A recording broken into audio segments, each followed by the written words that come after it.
ನಮಸ್ಕಾರ. ಇಂಗ್ಲೆಂಡ್ ವಿರುದ್ಧದ ಎರಡನೇ ಓಡಿಐ ಪಂದ್ಯಕ್ಕಾಗಿ ಟೀಂ ಇಂಡಿಯಾದಲ್ಲಿ ಆದವು ದೊಡ್ಡ ಬದಲಾವಣೆ. ತಂಡಕ್ಕೆ ಮರಳಿದನು ಸ್ಟಾರ್ ಆಟಗಾರ. ಹೀಗಿರಲಿದೆ ನೋಡಿ ಭಾರತದ ಹೊಸ ಪ್ಲೇಯಿಂಗ್ 11. ಹಾಗಾದರೆ ಸುದ್ದಿಯ ಸಂಪೂರ್ಣ ಮಾಹಿತಿ ಏನು?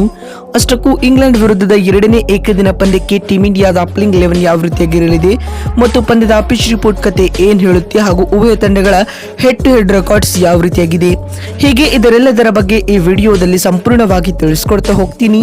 ಆದ್ದರಿಂದ ದಯವಿಟ್ಟು ಈ ವಿಡಿಯೋವನ್ನ ಕೊನೆವರೆಗೂ ನೋಡಿ. ಆದರೆ ಅದಕ್ಕಿಂತಲೂ ಮುನ್ನ ಯಾರೇನೂ ನಮ್ಮ ಚಾನೆಲ್ಗೆ ಸಬ್ಸ್ಕ್ರೈಬ್ ಮಾಡಿಲ್ವೋ, ಸೊ ದಯವಿಟ್ಟು ಈ ಕೂಡಲೇ ನಮ್ಮ ಚಾನೆಲ್ಗೊಂದು ಸಬ್ಸ್ಕ್ರೈಬ್ ಮಾಡಿ. ಹೌದು, ಭಾರತ ಮತ್ತು ಇಂಗ್ಲೆಂಡ್ ನಡುವಿನ ಮೊದಲ ಏಕದಿನ ಪಂದ್ಯವನ್ನ 4 ವಿಕೆಟ್ಗಳಿಂದ ಭರ್ಜರಿಯಾಗಿ ಗೆದ್ದುಕೊಂಡಿದ್ದ ಟೀಂ ಇಂಡಿಯಾ ಇದೀಗ ಎರಡನೇ ಓಡಿಐ ಪಂದ್ಯಕ್ಕಾಗಿ ಸಜ್ಜಾಗುತ್ತಿದೆ ಸ್ನೇಹಿತರೆ.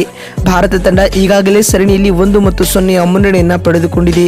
ಹೀಗಾಗಿ ಎರಡನೇ ಏಕದಿನ ಪಂದ್ಯವನ್ನ ಗೆದ್ದುಕೊಳ್ಳುವ ಮೂಲಕ ರೋಹಿತ್ ಬಳಗ ಇನ್ನೊಂದು ಪಂದ್ಯ ಬಾಕಿ ಇರುವಾಗಲೇ ಓಡಿಐ ಸರಣಿಯನ್ನ ಕೂಡ ಗೆದ್ದುಕೊಳ್ಳಲು ಎದುರು ನೋಡುತ್ತಿದೆ.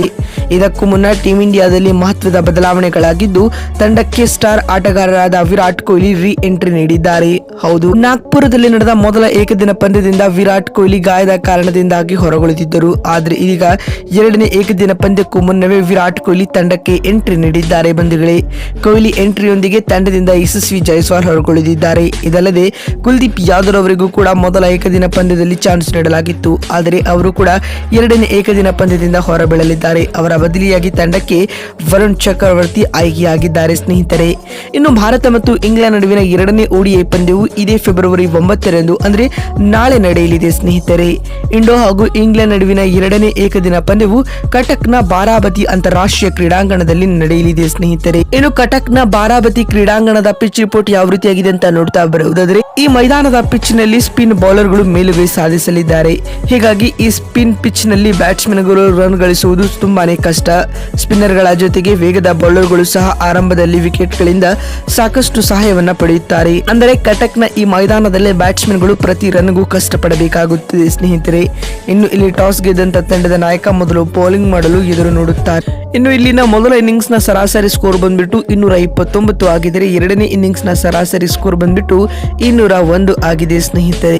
ಹೀಗಾಗಿ ಎರಡನೇ ಏಕದಿನ ಪಂದ್ಯವು ಲೋ ಸ್ಕೋರಿಂಗ್ ಮ್ಯಾಚ್ ಆಗಿರಲಿದೆ ಅಂತ ಹೇಳಬಹುದು. ಇನ್ನು ಇಲ್ಲಿವರೆಗೂ ಕಟಕ್ ಅಂಗಳದಲ್ಲಿ ಭಾರತ ಮತ್ತು ಇಂಗ್ಲೆಂಡ್ ತಂಡಗಳು 6 ಪಂದ್ಯಗಳಲ್ಲಿ ಮುಖಾಮುಖಿಯಾಗಿವೆ. ಈ ವೇಳೆ ಟೀಂ ಇಂಡಿಯಾ 3 ಪಂದ್ಯಗಳನ್ನ ಗೆದ್ದುಕೊಂಡರೆ ಇಂಗ್ಲೆಂಡ್ 2 ಪಂದ್ಯಗಳಲ್ಲಿ ವಿಕ್ಟರಿ ಕಂಡಿದೆ. ಇನ್ನು ಉಳಿದಂತೆ 1 ಪಂದ್ಯವು ಫಲಿತಾಂಶವಿಲ್ಲದೆ ಅಂತ್ಯಗೊಂಡಿದೆ ಸ್ನೇಹಿತರೆ. ಮತ್ತು ಇಂಗ್ಲೆಂಡ್ ವಿರುದ್ಧದ ಎರಡನೇ ಓಡಿಐ ಪಂದ್ಯಕ್ಕೆ ಟೀಂ ಇಂಡಿಯಾದ ಪ್ಲೇಯಿಂಗ್ 11 ಯಾವ ರೀತಿಯಾಗಿರಲಿದೆ ಅಂತ ನೋಡ್ತಾ ಬರುವುದಾದ್ರೆ, ಆರಂಭಿಕರಾಗಿ ರೋಹಿತ್ ಶರ್ಮಾ ಮತ್ತು ಶುಭ್ಮನ್ ಗಿಲ್ ಇನ್ನಿಂಗ್ಸ್ ಆರಂಭಿಸಲಿದ್ದಾರೆ ಮತ್ತು 3ನೇ ಕ್ರಮಾಂಕದಲ್ಲಿ ವಿರಾಟ್ ಕೊಹ್ಲಿ ಕಾಣಿಸಿಕೊಂಡರೆ 4ನೇ ಸ್ಲಾಟ್ನಲ್ಲಿ ಶ್ರೇಯಸ್ ಅಯ್ಯರ್ ಆಡಲಿದ್ದಾರೆ. 5ನೇ ಕ್ರಮಾಂಕದಲ್ಲಿ ವಿಕೆಟ್ ಕೀಪರ್ ಕಮ್ ಬ್ಯಾಟ್ಸ್ಮನ್ ಆಗಿ KL ರಾಹುಲ್ ಗುರುತಿಸಿಕೊಂಡರೆ 6ನೇ ಸ್ಲಾಟ್ನಲ್ಲಿ ಹಾರ್ದಿಕ್ ಪಾಂಡ್ಯ ಪ್ಲೇಯಿಂಗ್ 11ನ ಭಾಗವಾಗಲಿದ್ದಾರೆ. 7ನೇ ಕ್ರಮಾಂಕದಲ್ಲಿ ಅಕ್ಷರ್ ಪಟೇಲ್ ರವರಿಗೆ ಅವಕಾಶ ನೀಡಿದರೆ 8ನೇ ಸ್ಲಾಟ್ನಲ್ಲಿ ರವಿ ಬಿಷ್ಣೋಯ್ ಕಾಣಿಸಿಕೊಳ್ಳಲಿದ್ದಾರೆ. ಇನ್ನು 9ನೇ ಕ್ರಮಾಂಕದಲ್ಲಿ ಹರ್ಷಿತ್ ರಾಣಾ ಗುರುತಿಸಿಕೊಂಡರೆ 10ನೇ ಸ್ಲಾಟ್ನಲ್ಲಿ ಮೊಹಮ್ಮದ್ ಶಮಿ ಟೀಂ ಇಂಡಿಯಾದ ಪ್ಲೇಯಿಂಗ್ 11ನ ಭಾಗವಾಗಲಿದ್ದಾರೆ. ಇನ್ನು 11ನೇ ಮತ್ತು ಅಂತಿಮ ಕ್ರಮಾಂಕದಲ್ಲಿ ವರುಣ್ ಚಕ್ರವರ್ತಿ ಪ್ಲೇಯಿಂಗ್ 11ನಲ್ಲಿ ಕಾಣಿಸಿಕೊಳ್ಳಲಿದ್ದಾರೆ.